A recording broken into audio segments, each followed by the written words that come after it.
भील लोक कथा।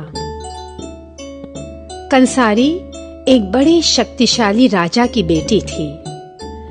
वह राजकुमारी थी, लेकिन बचपन से ही किसान बनना चाहती थी। इस बात से उसके पिता बहुत नाराज रहते थे। इसलिए जब कंसारी बड़ी हुई तो उन्होंने उसे महल से निकाल दिया और गुस्से से कहा, महल से बाहर रहकर तुम्हें पता चलेगा कि जीवन कितना कठिन है, तब तुम्हें होश आएगा। कंसारी ने बचपन से संभाल कर रखे बीजों की पोटली बांधी और जंगल को चल दी।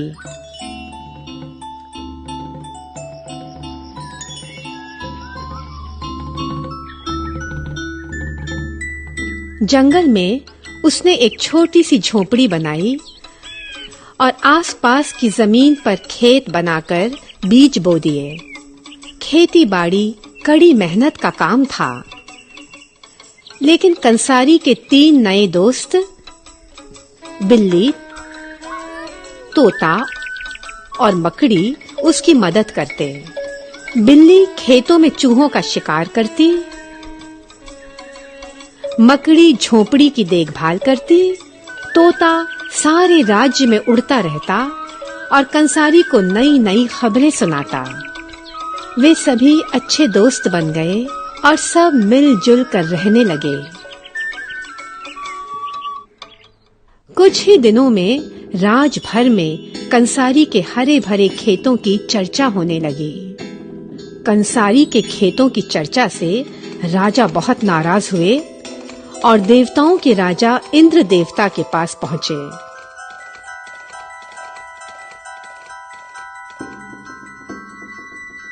उन्होंने इंद्र देवता से कहा कि कंसारी को सबक सिखाने में मेरी मदद कीजिए।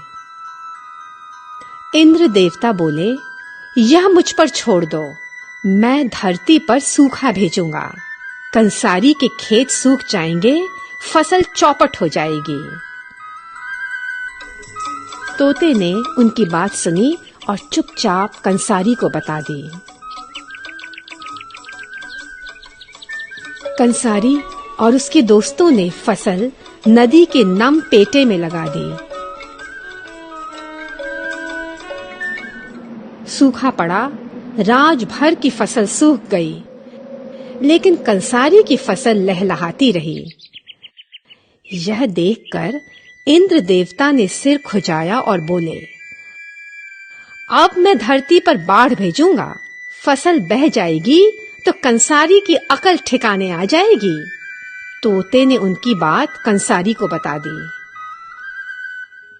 अब की बार कंसारी और उसके दोस्तों ने फसल पहाड़ी की ढलान पर लगा दी।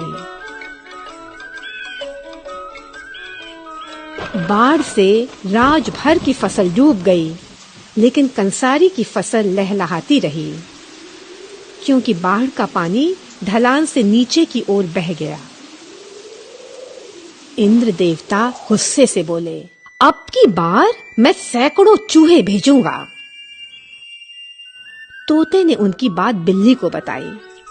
बिल्ली खुश होकर बोली, भाई वाह, मैं अपनी सारी सखियों को चूहों की दावत के लिए बुला लेती हूँ।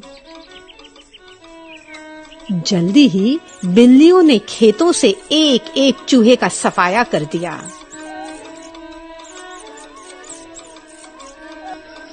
इंद्र देवता दांत पीस कर बोले, अब मैं चिड़िया भेजूंगा।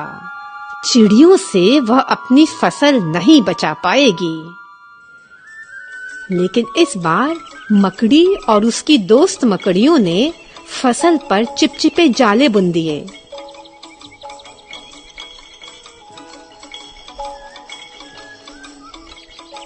चिड़िया फसल खाने आईं तो चिपचिपे जालों में फंस गईं।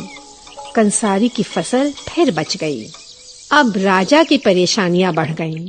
सूखे और बाढ़ से राजा के राज की सारी फसलें चौपट हो गईं। लोग भूखों मरने लगे।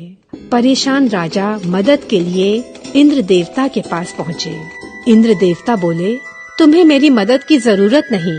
तुम्हारी बेटी कंसारी पहले ही लोगों को अनाज दे रही है। हैरान राजा और इंद्र देवता जंगल में पहुंचे तो देखा कि कंसारी और उसके दोस्त लोगों को अनाज की बोरियां दे रहे हैं।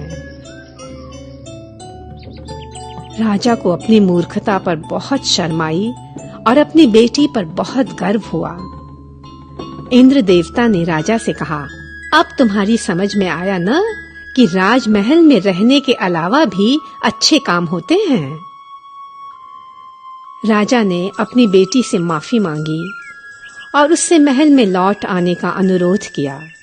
कंसारी ने अपने पिता को माफ कर दिया, लेकिन वह महल में नहीं लौटी। उसने अपने खेतों के पास अपनी झोपड़ी में अपने दोस्तों के साथ खुशी खुशी रहना जारी रखा। बाद में वह किसान राजकुमारी के नाम से प्रसिद्ध हो गई।